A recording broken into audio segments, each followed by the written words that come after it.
Tagal ka na dyan, sir? 7 years. 7 years? Siguro TL ka na dyan, no? Ano ba ang sunod sa TL?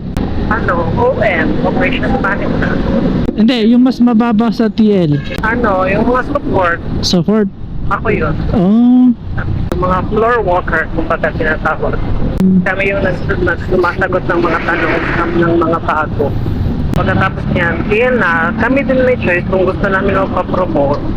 Nandiyan naman lagi yung opportunity. Siyempre, magkaiba lang yung trabaho. Oo. Mas maraming responsibility, yung gagawin mo sa physically na. At least, mas malaki sahod, di ba? Well, malaki ba sa taon ng year? Malaki ba? Malaki, tama lang. Sakto lang, tama lang din sa level ng trabaho na ginagawa mo. Pang dalawang pamilya. Kaya dalawang pamilya. Kaya naman. Kaya. Normal life. Ganun. Normal life. Walang luho. May nasakay ako na admin sa BPO din. Totoo ba na BPO ay sila lang din kabit-kabit, ganun? Well, hindi naman palagi. Like, syempre, kahit saan naman sigurong industry, meron yung mga kabit-kabit eh. Nagiging prominent lang siya or nagiging uso siya sa BPO kasi syempre, malamig sa floor, tapos maraming chismosa. Mas mabilis kumalat yung balita. Pero hindi naman yun mawawala kahit saan. Hindi lang sa BPO. Matunog lang siya sa BPO kasi nga ang gabi, tapos mas maraming energy, mas magaling kasi masalita yung mga taga-BPO. Umiinom tapos nag-iossi. Kaya nga wala talaga akong bisyo kasi pinaka-bisyo ko na yung hindi natutulog sa gabi.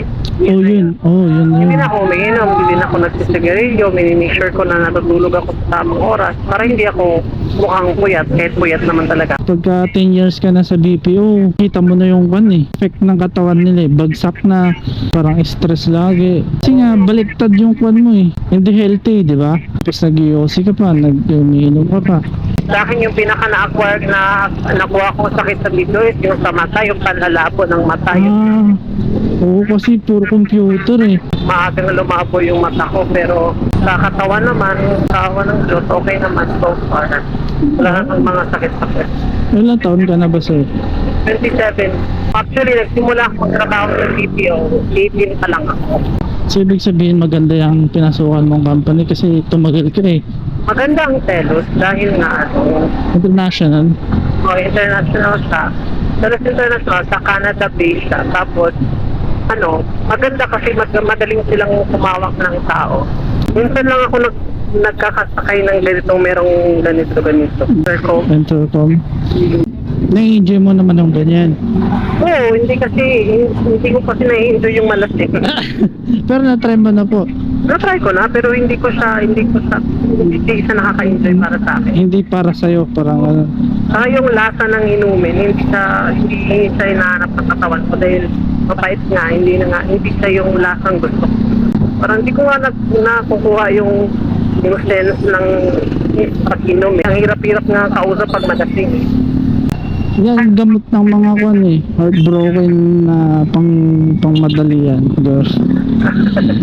Pero doon sila nadadali lalo pag babae. Kunyari heartbroken sila, magpa-club, hahanap sila ng lalaki. Yung mga kaibigan ko ganyan. Hindi na mamalayan, single mom na siya. Ito lang ba? Dito lang ako. Kanila din yun. Oo. Eh, single mom sila, nag-enjoy naman sila. Nag-enjoy naman, pero walang magsisettle down dun eh. Pagka ganun yung gawain.